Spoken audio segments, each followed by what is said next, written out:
Bapak, Ibu, saudara-saudari sekalian yang terkasih dalam Kristus, salam damai untuk kita semua. Semoga damai dan kasih dari Tuhan kita Yesus Kristus senantiasa menyertai hidup dan karya saudara-saudari dimanapun berada. Hari ini, hari Minggu biasa yang ke-29, gereja dan juga Tuhan kita Yesus Kristus mengajarkan beberapa hal yang indah dan harus kita hidupi dalam peziarahan kita. Saudara-saudari yang terkasih, seringkali dalam kehidupan kita melihat orang begitu berambisi untuk mencapai sebuah kedudukan, untuk mencapai sebuah jabatan idaman dalam hidup mereka. Orang berusaha untuk menggapai cita-cita yang mulia yang mereka ingini dan juga diingini oleh orang tua mereka. Dan kita pun sama, seringkali kita sendiri pun berjuang habis-habisan untuk menggapai keberhasilan, kesuksesan dalam usaha kehidupan kita, atau seringkali dalam usaha pendidikan kita. Kita mau kita sukses, kita mau kita berhasil dan gemilang menjadi pemimpin yang baik di dalam masyarakat. Oleh karena itu hari ini juga Allah yang mengajar kita tentang bagaimana menjadi yang mulia, menjadi yang besar dalam kerajaan Allah. Hal itu diwakili oleh dua orang murid, Yakobus dan Yohanes. Yakobus dan Yohanes adalah dua dari tiga orang murid yang selalu menjadi tiga lingkaran utama, di mana ketika di Gunung Tabor, Yesus membawa mereka. Ketika di Taman Getsemani, Yesus pun membawa mereka bertiga, Petrus, Yakobus, dan Yohanes. Dan dalam bacaan Injil hari ini, Yohanes dan Yakobus meminta kepada Tuhan Yesus agar diberikan takhta atau kemuliaan, duduk di samping kiri dan kanan Tuhan Yesus. Namun, mari kita lihat baik-baik, apakah mereka benar-benar mengerti arti kemuliaan itu?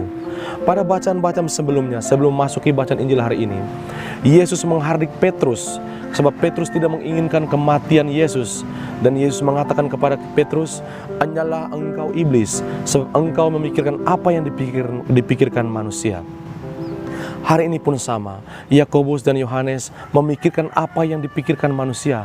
Pengertian mereka tentang kemuliaan senantiasa diwarnai oleh konteks manusiawi. Dan oleh karena itu Yesus pun menghardik mereka, katanya, "Kalian tidak mengerti apa yang kalian minta. Beranikah kalian meminum cawan yang akan kuminum dan juga dibaptis dengan baptisan yang akan kuterima?" Kata-kata Yesus ini, cawan, dalam perjanjian lama dan juga konteks kitab suci, cawan adalah sebuah simbol kebahagiaan, kesuksesan. Namun di dalam cawan itu ada darah, di mana pengorbanan dan bahkan kematian harus diberikan demi kemuliaan Tuhan dan demi kerajaan Allah. Dan juga dibaptis. Baptis dalam konteks ini adalah harus turun ke dalam dunia kematian supaya kita bisa bangkit bersama Kristus. Dan oleh karena itu permintaan mereka untuk minum cawan dan juga dibaptis adalah permintaan yang mengatakan bahwa mereka pun harus mati seperti Kristus. Sedangkan pengertian kedua murid, mereka ingin menjadi mulia, berkuasa dan dipandang hormat oleh teman-teman yang lain. Salah mengerti.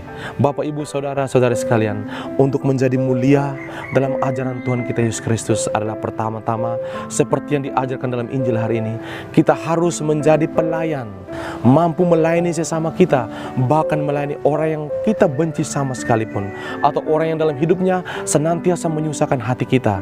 Mari kita berusaha senantiasa untuk menjadi pelayan. Dan yang kedua, lebih rendah dari itu, kita harus menjadi hamba. Hamba yang walaupun sudah bekerja banyak, sudah berkorban demi sesama dan keluarga dan juga demi gereja, kita tetap mengatakan, saya hanyalah hamba yang tidak berguna. Contoh hamba adalah Yesus Kristus. Dia adalah hamba yang memberikan tubuh dan darahnya di atas kayu salib, mengorbankan dirinya sampai nyawanya sendiri, kekudusan, kealahannya sendiri dipaku di kayu salib demi keselamatan kita. Dan oleh karena itu, marilah kita mengubah hati dan pikiran kita bahwa kemuliaan dalam kerajaan Allah harus dicapai dengan pengorbanan, bahkan kematian kita demi keselamatan orang yang kita kasih, demi keselamatan orang yang bahkan membenci kita, dan juga demi kemuliaan kerajaan Allah. Sebab dengan demikian kita pun akan mendapat nikmat surgawi, kemuliaan yang tak pernah digantikan oleh emas dan perak, atau bahkan yang digantikan dengan semua kejayaan para raja di dunia ini. Semoga Tuhan memberkati kita semua.